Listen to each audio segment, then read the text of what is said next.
What's going on, guys? Welcome to this episode of Jag Fishing. Today I'm here with my boy and we are taking our time out of our day so we can provide you with a video of how to target salmon and where you can find them when you're out here on the Salmon River. Now today, for recording purposes, we are actually at one of the tributaries.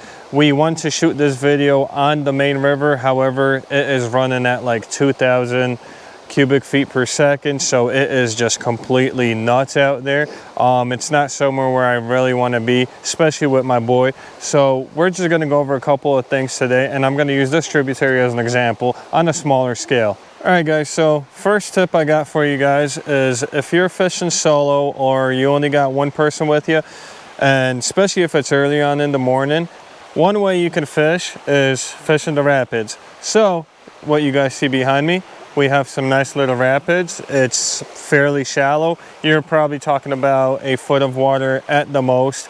And this is kind of a choke point over here. The salmon have to come up here in order to pass me, right?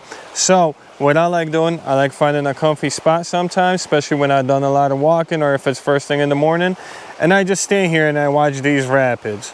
Now, what you want to do is you just want to hang out. Make sure you guys have your polarized glasses. They help in every single situation. And you just want to keep an eye on these rapids and just relax, take it all in, enjoy the scenery, and you're looking for some tail splashing.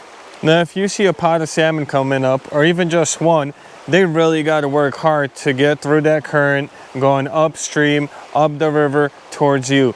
You are definitely going to see some tail splash, and you will see it from 50 yards away if that's how far you can see down the river. It is kind of a lazy way of fishing, but it is in fact effective. What I'll do is I will just set up in a position like this where I'm kind of in the middle of this creek right now. If you guys see, I have plenty of casting space to my right, plenty of casting space to my left.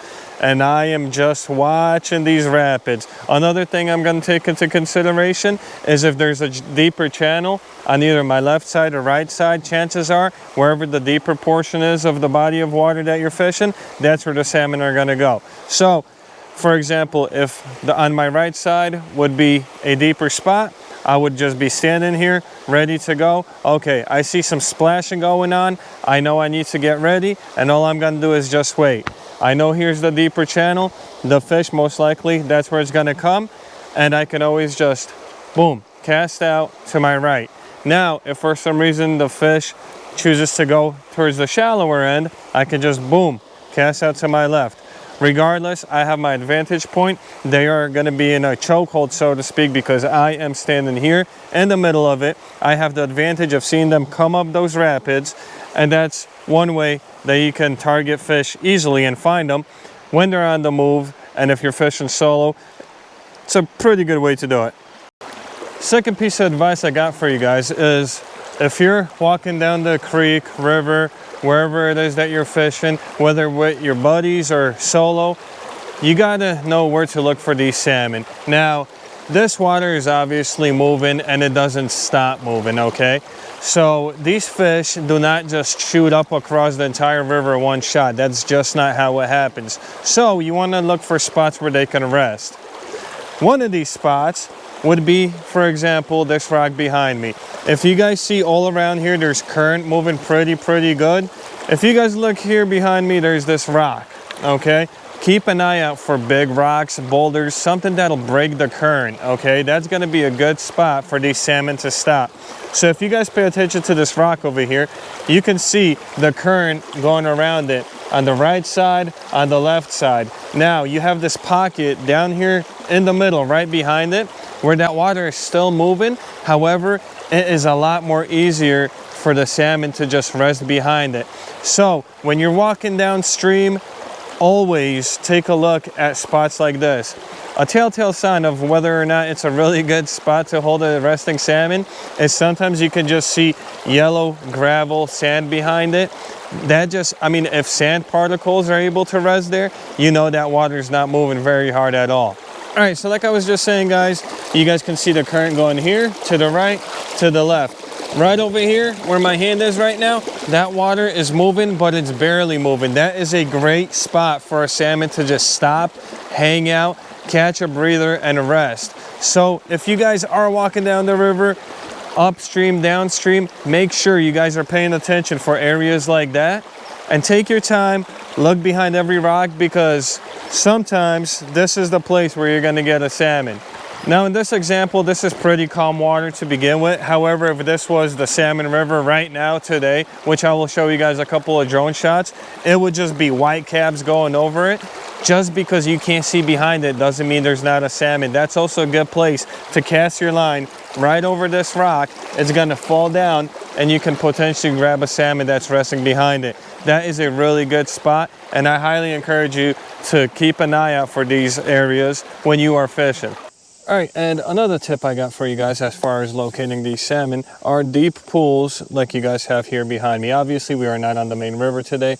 On the main river, they're a lot bigger, but same idea, just on a smaller scale. These pools are awesome to fish under two conditions. Number one, middle of the day when the salmon are just resting, they're just gonna be cruising around this pool for hours on end.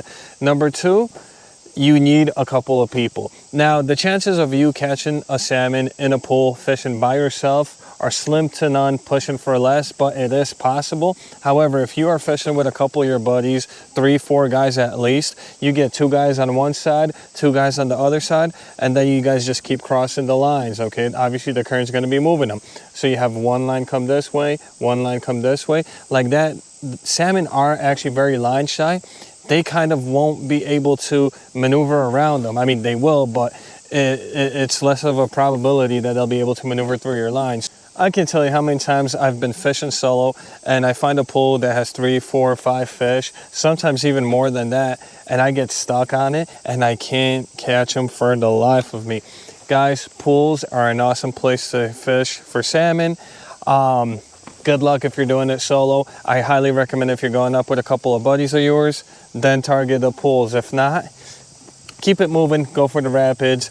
Keep an eye behind boulders and stuff like that in the water where the salmon could be resting, where they're easily accessible to you as a single person. Other than that, if you're solo, I would leave these things behind. Another thing I want to talk about, guys, is you have to try to figure out the body of water that you're fishing, okay? So if the stretch of river that you're fishing has a channel that goes along one bank, like for example Pineville, if you guys are familiar with that, along that far side there's just that deep channel. Now granted, you're gonna see salmon throughout the entire river, but I bet you 80% of them at least are just shooting up through that channel. If you are, say, standing right over here, and for example, let's say this is all about 2 foot deep, and then there's a channel towards that bank and it's about 4 foot deep, I guarantee you majority of those salmon are going to be cruising right through that channel, and that's where you want to target them. That's where you're going to catch most of your fish if you're doing it that way. Other than that, I'm pretty sure we covered pretty much everything as far as the tips and tricks I got for you as to where to find these salmon. All right, guys, I hope this video was helpful to you. If you did enjoy it, please give me a thumbs up, share the video with your friends, subscribe to the channel if you haven't already, and good luck on your salmon trip. Tight lines.